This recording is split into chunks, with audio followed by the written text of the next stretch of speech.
Bonjour à tous, ici Éric Nicolier et bienvenue dans un nouvel épisode de Passion Immo. Passion Immo, c'est le podcast pour partager ensemble des informations pour vous aider à mieux pratiquer votre métier, donner la parole à des femmes et des hommes qui travaillent dans l'immobilier et vous communiquer les dernières tendances de la presse. Mon objectif, c'est de partager avec vous des réussites, des expériences, des infos et des idées pour que vous deveniez encore meilleur dans votre pratique professionnelle.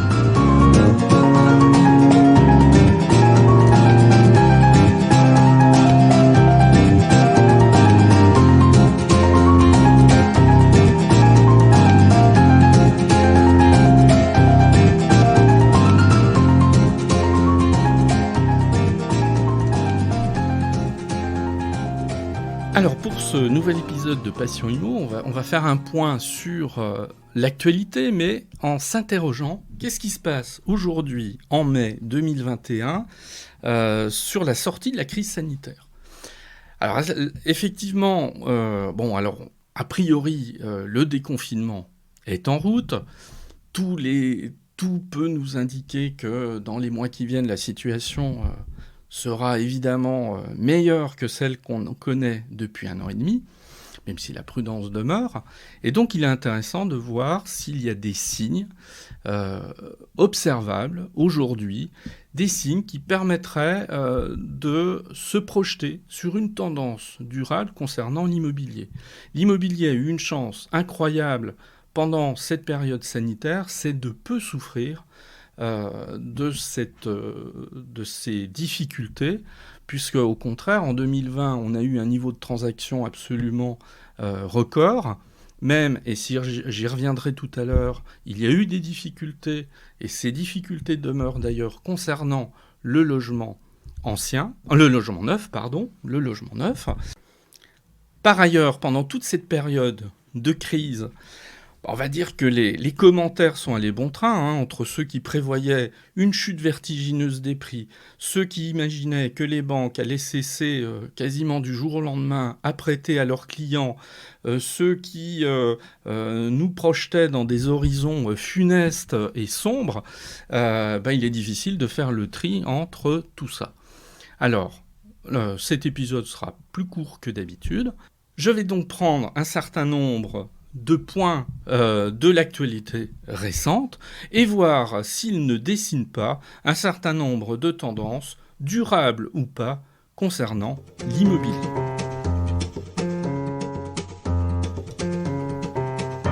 Alors, sur le front de l'immobilier neuf, c'est très compliqué en ce moment. On ne va pas se le cacher, autant l'immobilier a plutôt bien traversé toute la crise sanitaire, il n'en est pas de même de l'immobilier neuf. Alors il y a une raison à cela, c'est que quand on a eu un arrêt des chantiers, voire un ralentissement très net des chantiers selon les moments en 2020, ce sont des moments qui ne sont pas rattrapables. Donc, on a eu une chute très forte des permis de construire, puisque tout simplement, en 2020, on a eu une baisse des permis de construire aux alentours de 16%, donc ce qui est évidemment considérable. Est-ce que les choses ont repris depuis ? Non, ce qui est un problème. Puisqu'en fait, voilà, on a un certain nombre de chiffres. On peut, par exemple, là, les mises en chantier, elles ont fondu de 11% par rapport à l'année dernière, en tout cas sur ce début de l'année. Donc en fait, les choses ne se redressent pas si on essaie d'examiner les chiffres plutôt objectivement. On a donc une extrême difficulté, et ceci depuis plusieurs décennies, à mettre suffisamment de biens en chantier chaque année. Le premier qui s'était élevé sur cette question, c'était l'abbé Pierre au milieu des années 50. Alors je dis pas que les choses se sont pas améliorées depuis, mais c'est pour dire à quel point la problématique, elle est ancienne, durable et comme systémique. Sur cette question de l'immobilier neuf, non, il n'y a pas de reprise. Voilà, il n'y a pas vraiment de reprise. Surtout qu'on a, alors par rapport aux chiffres que je viens de donner à l'instant, il y en a un autre qui est un peu inquiétant. C'est que par exemple, les notaires ont constaté une explosion des annulations de réservation. Alors, je rappelle que le contrat de réservation est le contrat que l'on signe quand on veut acheter dans le neuf. Pourtant, tous les indicateurs sont présents. Il y a des éléments qui sont plutôt des éléments dopants, qui devraient soutenir la demande. Je vais en citer 3. On a un prêt à taux zéro, qui est toujours opérationnel. On a le Pinel.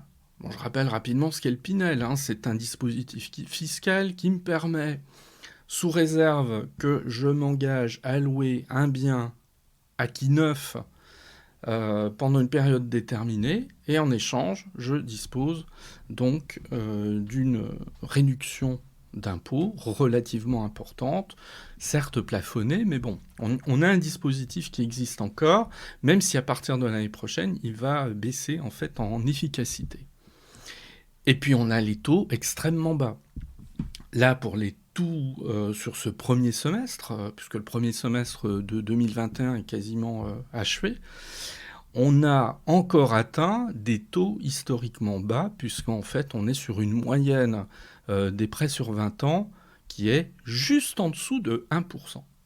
Très exactement 0,99%, ce qui est du jamais vu. Donc tout ça devrait plutôt inciter en fait à doper cette construction neuve. Bon, c'est pas le cas, on en est très très loin. Et par exemple, très récemment, ces jours derniers dans l'Opinion, on avait l'interview en fait de Jean-Philippe Jarnaud, qui est le président de l'Observatoire de l'immobilier toulousain, et qui lui observait une situation qui est quasi catastrophique, puisqu'en fait il disait que l'offre aujourd'hui en matière de biens dans le neuf est une des plus basses depuis 8 ans. Et il dit en fait aujourd'hui à Toulouse, il y a un stock d'environ à peine 4500 biens, ce qui évidemment est extrêmement faible. Alors difficile de dire ce qui va se passer dans les mois qui viennent sur cette donnée, c'est-à-dire le logement neuf, mais il est clair que c'est évidemment l'aspect le moins positif en fait de cette sortie de crise.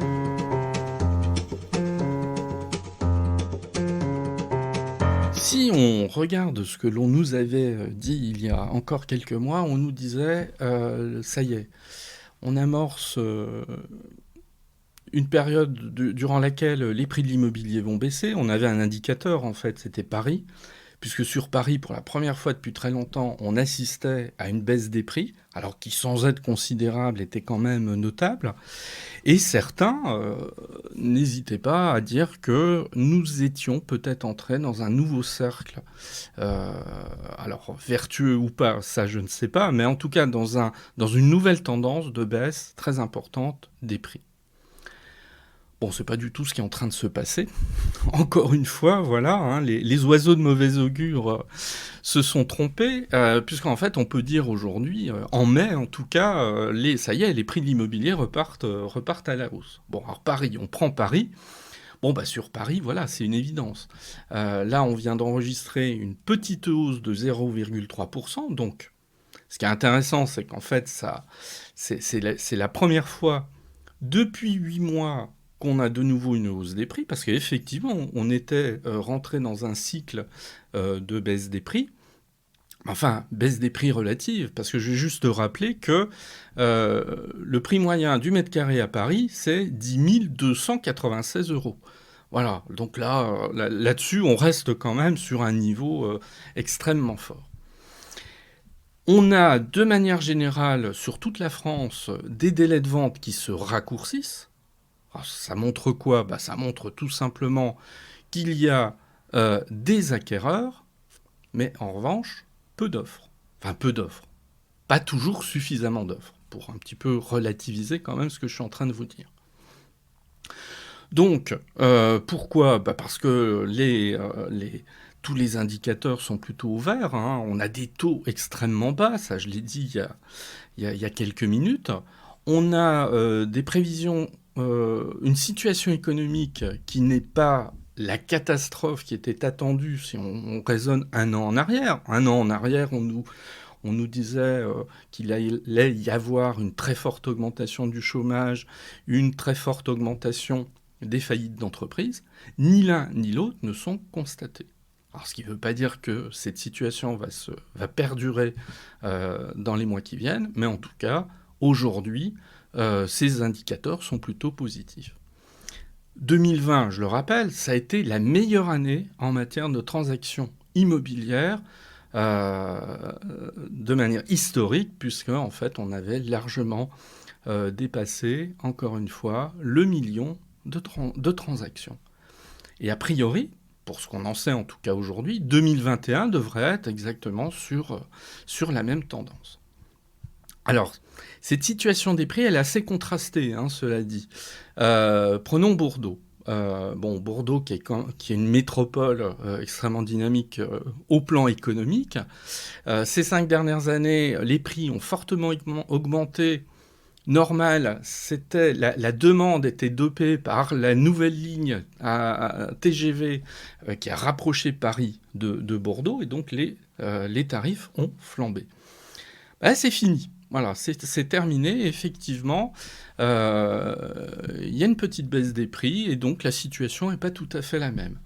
On pourrait citer dans le même ordre de grandeur que Bordeaux, Toulouse, Toulon, Perpignan, Montpellier, qui souffrent a priori d'une certaine apathie en matière de prix.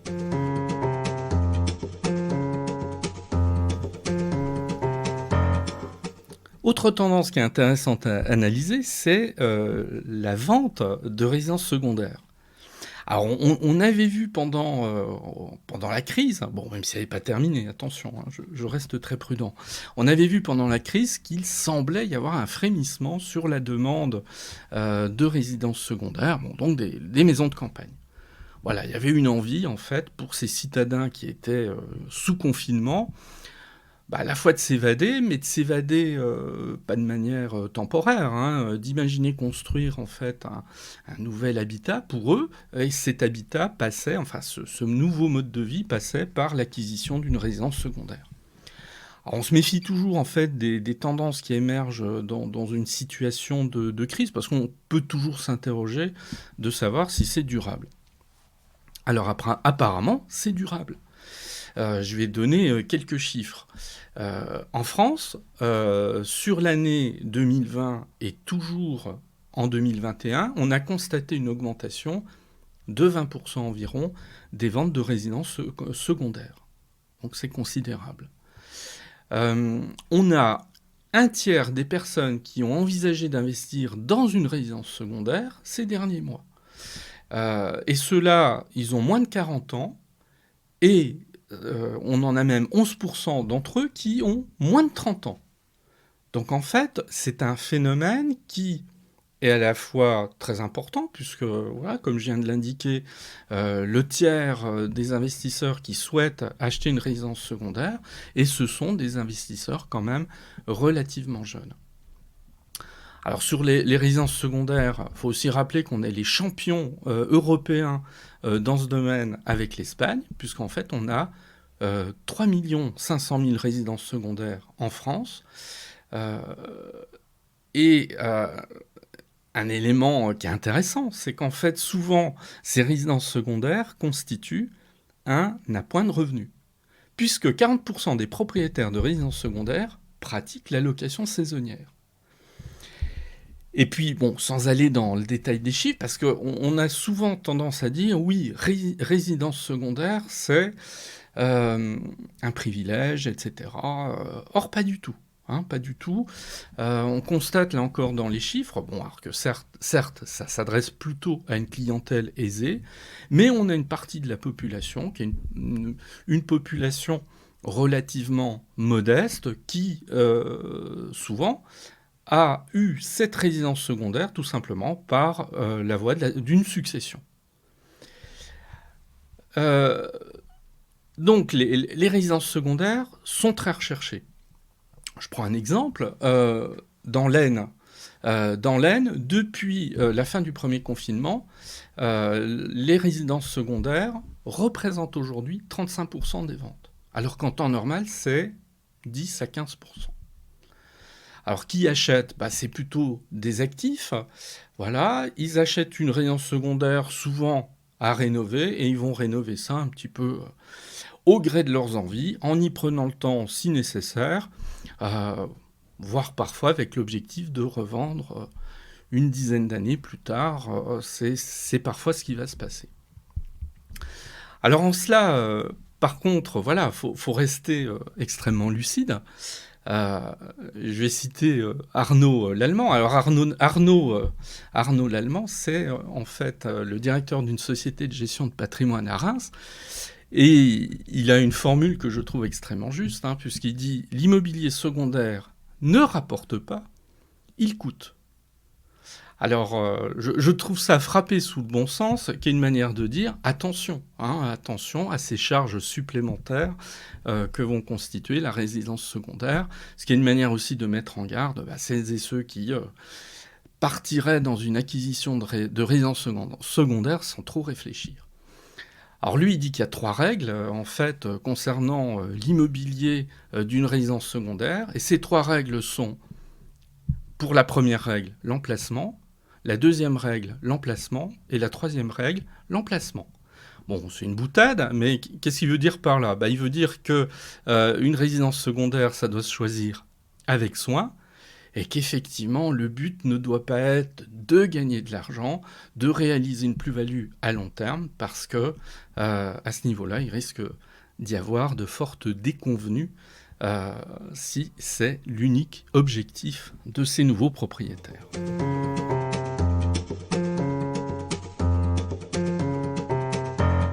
Qu'est-ce qui se passe sur le marché vu de manière globale ?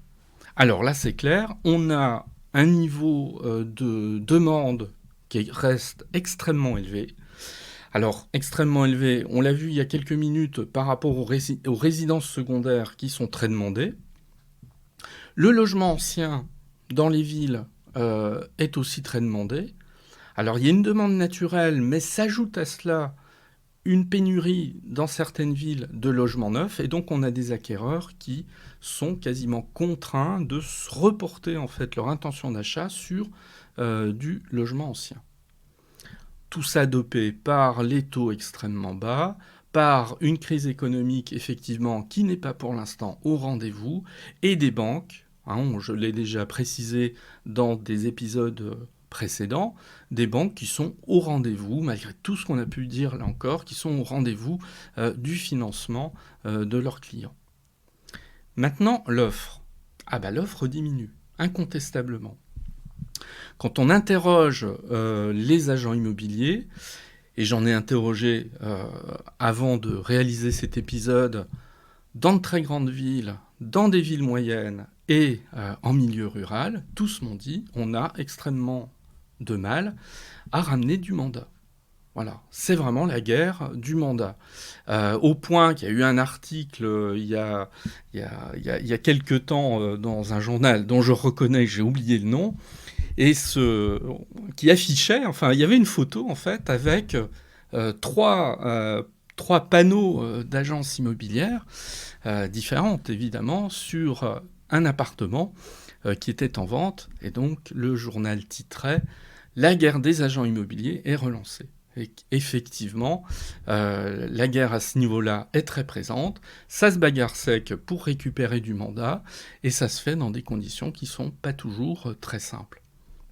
Alors l'offre, cette raréfaction de l'offre pourrait poser problème effectivement dans les mois qui viennent. Ce n'est pas encore le cas aujourd'hui parce qu'on a un niveau de transaction qui reste extrêmement élevé, mais c'est à surveiller avec attention.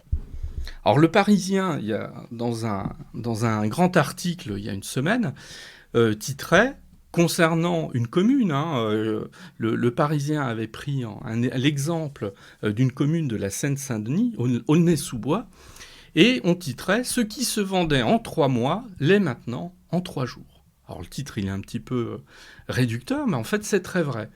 Et on interviewe dans cet article un agent immobilier à Aulnay-sous-Bois, et lui, il dit « Je n'ai jamais vu ça. Avant le Covid, j'avais un portefeuille de 70 biens. Actuellement, je n'en ai que 11. » Ça montre bien l'attention qu'il y a sur le marché de l'immobilier. Et donc, alors évidemment, Aulnay-sous-Bois n'est pas la France, mais force est de constater que cette situation qui est relatée dans cet article, on la constate quasiment partout en France. Reste là encore à savoir si cette tendance est durable. C'est vrai que c'est peut-être ce qui est vu avec le plus d'inquiétude par certains agents immobiliers qui redoutent que, faute de biens à acheter, un certain nombre d'acquéreurs repoussent à beaucoup plus tard leurs intentions d'achat.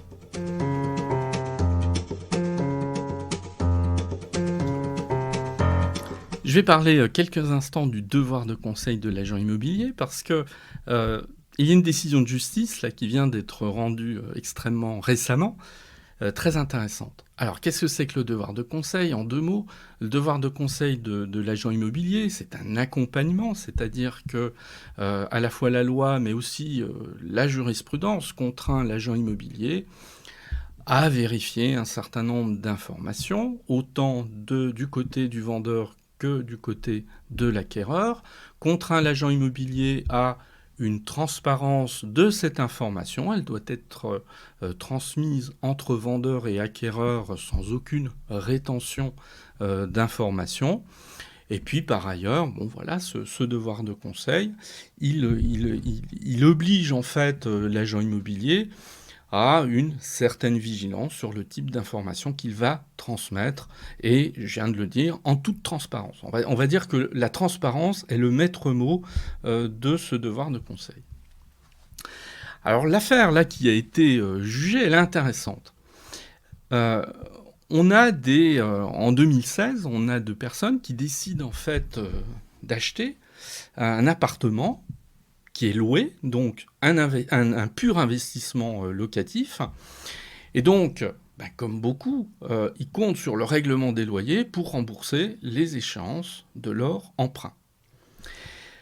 Alors, ils achètent un appartement auprès d'une agence immobilière, une somme relativement modique, 100 000 euros, et alors sans doute l'erreur, enfin erreur ou tromperie, là on ne nous dit pas ce qu'il en est, mais en tout cas, au moment de la signature de l'acte authentique, on précise bien à ces acquéreurs que la propriétaire qui vend ce bien n'a strictement aucun litige avec son locataire. Or, quelques mois plus tard, les époux acquéreurs constatent en fait que des litiges existaient bien entre l'ancienne propriétaire et son locataire, puisqu'en fait le locataire avait perdu son emploi. Donc ils sont contraints de résilier le bail du locataire, donc frais d'huissier environ 2 000 euros, et puis ils considèrent qu'ils ont un manque à gagner de loyer d'environ 6 000 euros. Alors en fait, eux, ils ne s'arrêtent pas là. Ils assignent le vendeur et l'agence immobilière.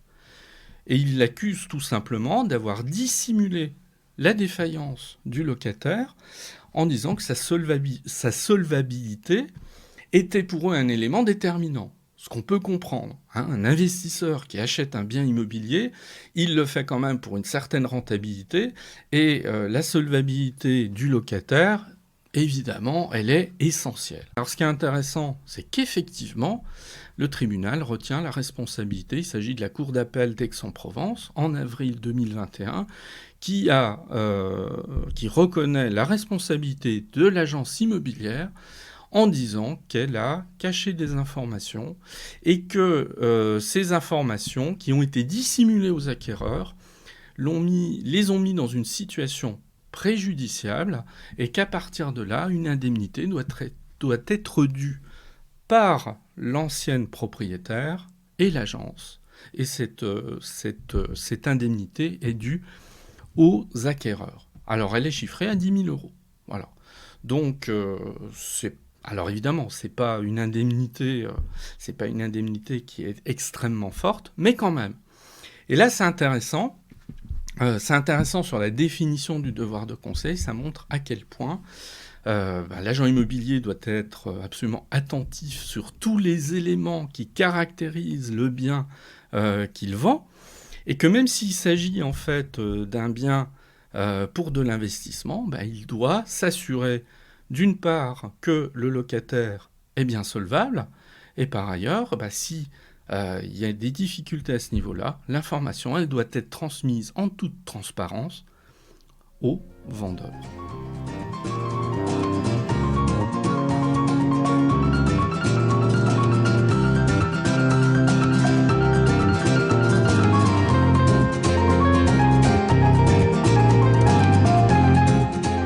Merci de m'avoir écouté. Vous pouvez me retrouver sur mon site internet www.nicolier.org. Il est possible aussi de me suivre ou de me contacter sur LinkedIn, Éric Nicolier tout attaché. Et puis vous pouvez aussi me soutenir en vous abonnant à Passion Immo sur Apple Podcasts, mais aussi sur les principales plateformes de podcast. Je vous dis à très bientôt.